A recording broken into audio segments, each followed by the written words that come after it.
Ambient cleans. Every guitar player loves to noodle with them. Every guitar player should know how to dial them. What's up, guys? Today we're going to be doing another dial video where we're going to dial in an ambient clean type of tone. If you didn't already see the video on how to dial in high gain metal rhythm tones, definitely check that up in the card above or the link down in the description to show you how to get some of those heavy, brutal chug chugs. Today we're going to go on the opposite end of the spectrum and we're going to dial in some clean ambient tones to vibe to for very atmospheric, environmental, just enveloping musical catacombs and chasms of sonic pleasure. So for this, I'm going to be using the Archetype Petrucci, the John Petrucci plugin from the guys over at Neural DSP, because that's most of the guitar plugins that I own because they make really great stuff. I want to use the John Petrucci plugin because I feel it does the cleans and leads, like heavy gain leads, the best out of the plugins. I use the Archetype Gojira for the heavy rhythm stuff, and a lot of times I use Petrucci for cleans and solos. So we're going to go right into Archetype Petrucci, and we're going to be started off with the default setting, which is kind of a solo, kind of a soloing tone, and we don't want that. So what we're going to do, very first thing we're going to change is the amp. So we're going to switch over to not the rhythm, but we're going to switch over to the kind of the clean crunch amplifier here. And once we've got that set, you'll already notice a change. It's already a clean tone, which is nice. But we're going to take it way further, so much further into blissful sonic harmony.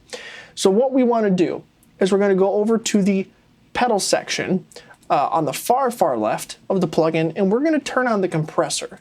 It's always good to use with clean tones because it makes everything work and gel really well together. And for the tone that we're going for, it works amazingly. So we're going to turn the output up to about noon. We're going to turn the compression down just a little bit, down to about 9 o'clock or so, and we've already got a little bit of a better tone. I'm going to go back to the amp section, and we're going to mess with these dials just a little bit. So what I like to do, because I like a little bit of breakup, it's kind of on the cusp there, but I want to turn that gain up so I can get that.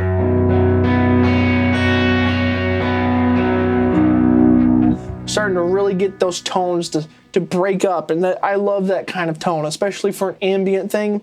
That breakup just adds a little bit of extra something to it. So next, what I'm going to do is I'm actually going to turn the treble up a bit and leave the presence there, maybe turn it up just a tad bit. I like a lot more high end with the cleans. You want that crystal sound, you know?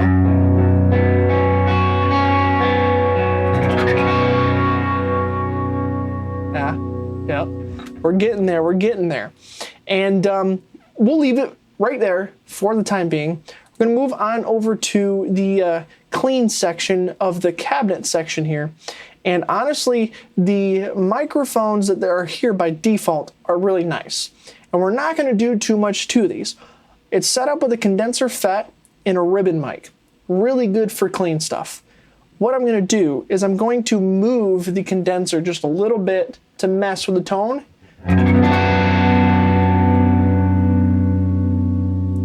A little more towards the outer part of the cone.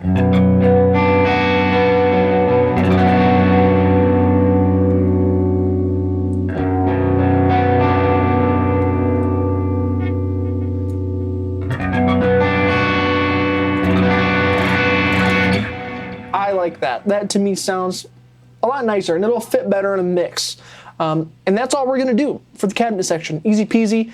We move the condenser over to the left just a hair to more of the edge of the cone and called it good. And you can do it by taste, whatever sounds good to you. Any of this is whatever sounds good to you, and whatever you find that works. This is just my take on how to do this stuff. So we're then going to move over to the EQ section, the extra EQ section that we've got over here. And I don't want to mess with any of this too much, but what I am going to do is I'm going to dial up the low end a little bit, just because we want to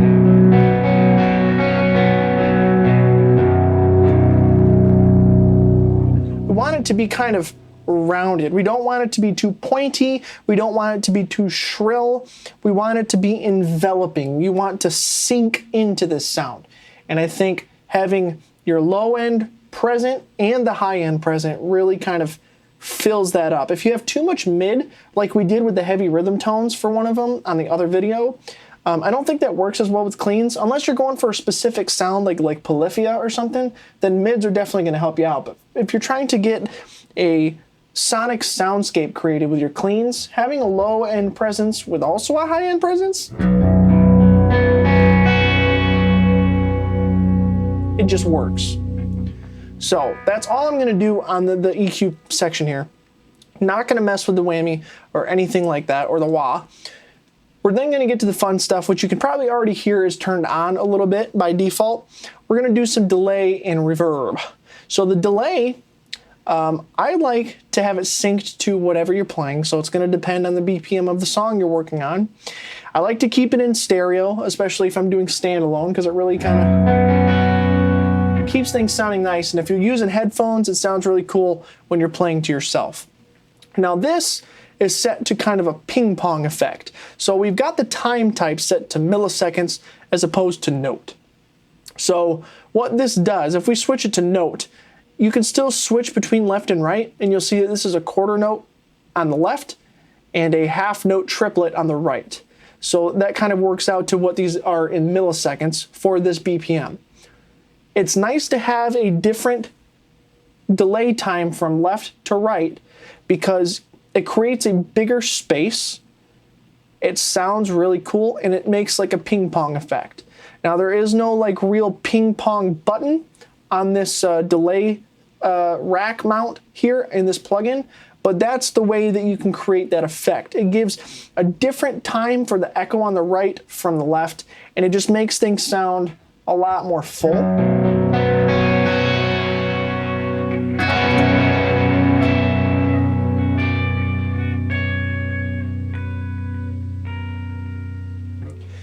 And it just works. It just works. Now the next thing that we can or cannot mess with, depending on how you feel about it, is reverb. Now when I add any effects to a mix, whether it's a solo guitar part or cleans, I tend to go for delay. Even with vocals, I will use delay over reverb for my vocals because it sounds just as good, and it doesn't create issues when you're trying to mix the way reverb can. So in the mind of mixing, reverb I don't tend to go for very much for voice or guitar. Delay is my best friend. This is where you can kind of differ if you're playing for yourself. If you just want to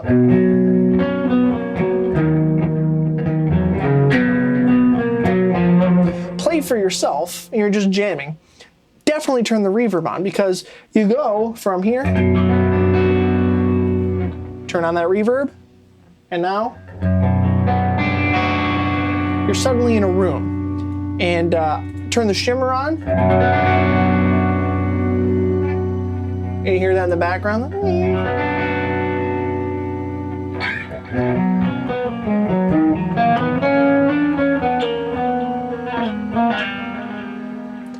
I like the shimmer effect when I'm playing alone. I'm not necessarily recording anything. I'm just noodling, because you can hear it adds something a little extra in there that just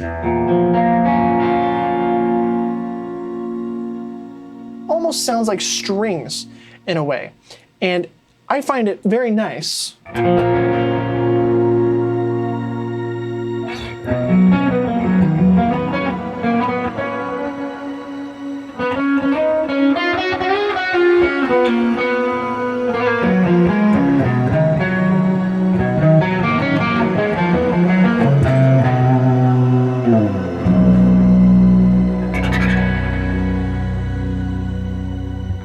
It's a really nice effect. It almost creates like a choir or a string orchestral sound to what you're playing. And when you're playing alone and just noodling, that accompaniment is really nice. Or you could use that in a mix. I could definitely see using that for a sound if you're creating a soundscape in a part of a song, because that just adds some instrumentation and textures that otherwise wouldn't be there. I think it's a very cool thing to be able to turn on there. And you've got all your different settings you can mess with reverb on, but I tend not to do it unless I want a very specific sound. And again, you can do things however you want to. This is just how I do them. But I think at this point we've found a very good sound. So we're just going to kind of recap where we're at. The amp section, we've got the clean crunch tone. We've got the compressor turned on at the very front end of the amp. Compression is at about 9 o'clock with the output at about noon. The amp, we've got the gain turned up to about 3 o'clock. The bright switch is on. Bass is at noon. Middle I left alone. It's at about 11. Turn the treble up to about 2 o'clock. Turn the presence up to about 2 o'clock. Master's at noon. Levels at about 11:30. All good there. Cabinet section, we left the condenser FET and the ribbon on there, but we took the condenser and moved it to the left, a little more on the edge of the cone. On the EQ section, we increased the low to about 3 dB at about 70 hertz or so, and that's it. Didn't mess with this. And when we got to the time effects, we turned on delay and added a bit of a ping pong effect, and that's about it. Now, if you want to go in and add reverb, that is your choice. The only other part I didn't mention was chorus, and that's a very specific sound as well, similar to reverb. I like to use it depending, like I'll turn it on. It's nice. John Petrucci himself likes to use it a lot, even on rhythm tones and lead tones. And especially for in a chorus section of a song, it works really well. It makes things sound a bit bigger. And it's nice to use when you want that effect, when you want it to sound bigger. That's when I use chorus. So if that's what you're shooting for, turn the chorus on and mess with a lot of that, and it'll sound really good. Just turning this on by default sounds really nice. It's a very nice...